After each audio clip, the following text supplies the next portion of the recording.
Hi guys, welcome back to another episode of Tiny-tastic Talks. It's been a while since our last chat.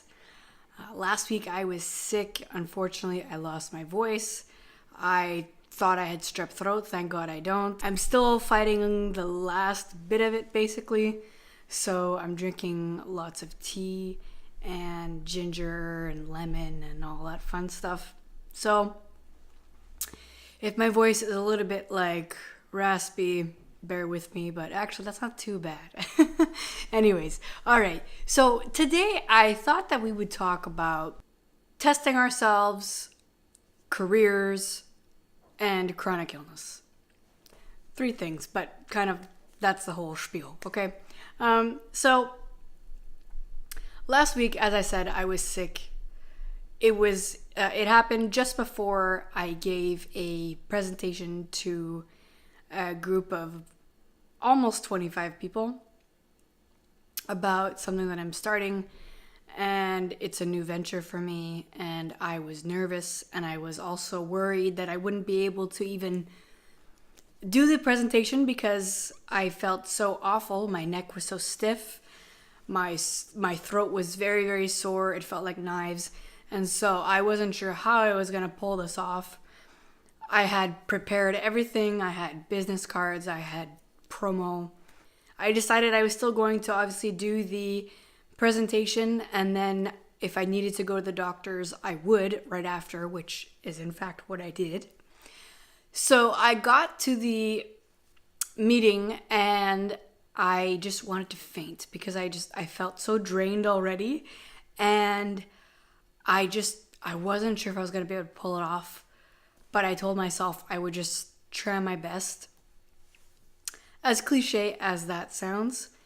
And then once I was introduced to present, it just happened great. Today we're going to be talking about PowerPoint. It went off without a hitch. I was very proud of myself with how I interacted with, and it was only 5 minutes, okay? We're not talking a long presentation. But this is the first time I've ever spoken in front of a group in over a year and a half. And usually I'm used to bigger groups than that, but because of my hearing, it was better that it was a smaller group to kind of test things out. And it was you'd never know that there was anything going on with me physically during those 5 minutes. PowerPoint. It was a real eye-opener to me in terms of testing myself and realizing that, okay, I can actually do this, which is awesome because I had thought for the last year and a half that I wouldn't be able to do something like this. I was grieved at the fact that I may never be able to present in front of groups again because of some of the physical limitations that you don't see, meaning my ears and other symptoms that I have. I've been really sad about that this last year, but it went great. And I'm crying again. Geez, I always cry with these things. My gosh. Okay.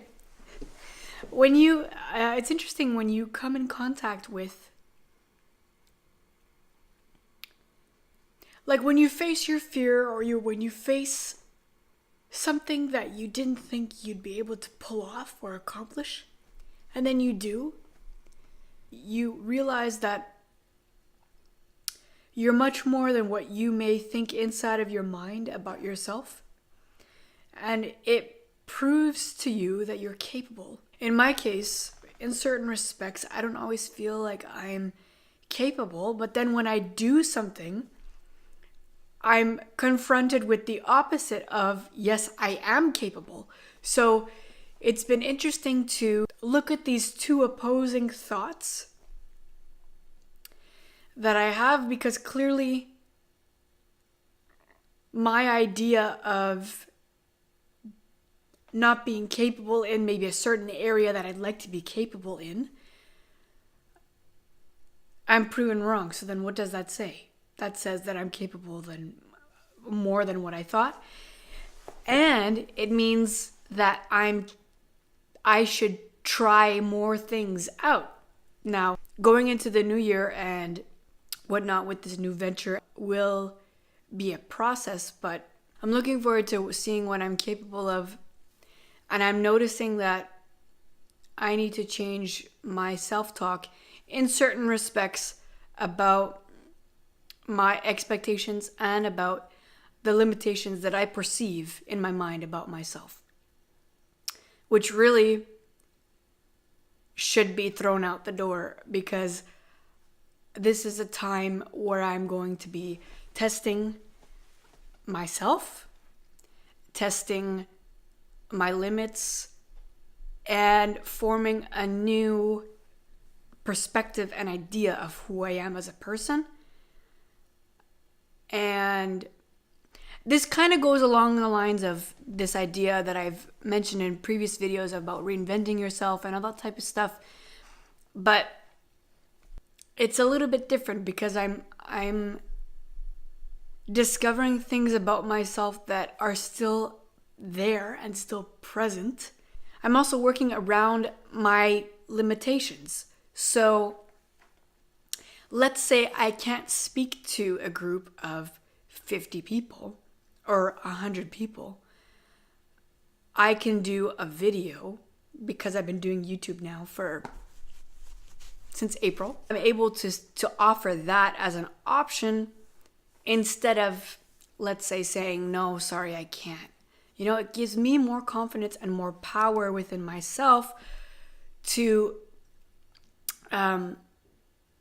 first of all, be able to say yes to things and not have to feel like, I have to say no again to this opportunity that I would really like to pursue because of my physical limitations. It's been an interesting week for me, just trying to process all of this moving forward. And there are a few things now that I can do that I didn't think I could do before. And it's really encouraging. So I just wanted to encourage you that if there are things you don't think you can do because of your limitations with your health, I would just ask you to try something to prove to yourself that you could do it. As small or as insignificant as you might think it is, my neurophysiotherapist is teaching me that regardless of how small an accomplishment is, it still is building you up, and it's building that inner confidence up so that you don't have to feel like you're powerless. You may feel powerless on certain days, right? We all experience that. But I think it's important not to stay in that mode of I am totally powerless and just thinking that to yourself, or thinking there's no way that I can do that. I've discovered the word yet. I've put that into my vocabulary because I'm telling people, I can drive around the area in which I live a little bit. I have to do more of that, but I can't drive on the highway yet. Instead of saying I can't drive on the highway. You see how the language is different? So it makes a difference in our minds as well.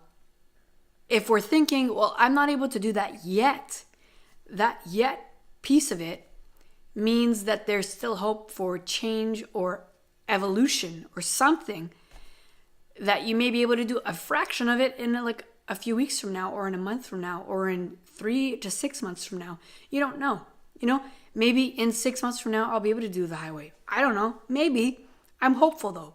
So changing that self-talk in your mind, which is something, again, that I'm big on, and I've talked about throughout some of these videos over the last number of months. I think any new venture that you find yourself in, or any situation that maybe brings back memories of the past, of your past career, or whatever it is for you, just remind yourself, okay, I was able to do that then. Maybe I'm able to do aspects of it now, but in a different way. Explore those options for yourself because you deserve to. And you deserve to feel hope in areas where you thought were hopeless maybe a few months ago. And then that also brings up the whole idea of, being kind to yourself inside of your mind, and which we all have to do, including myself here, okay? It's been a nice week in that respect of realizing I'm capable, I can be in control. I know I'm learning more of my limits, and I'm encouraged with the progress that I am making, however small or however big. So the same for you. Be encouraged with whatever you see happening. If you have a setback, you have a setback. That's all it is. That's another thing my neurophysiotherapist is teaching me. A setback is just a setback. You don't have to assign meaning to that setback. It can just be a setback. That takes the pressure off of you inside of here and inside of your everyday life. That's what I have for you today. If you liked this video, give it a like. If you haven't subscribed to me yet, then you can do so right over here. And if you haven't seen some videos of mine lately, then I will post them around.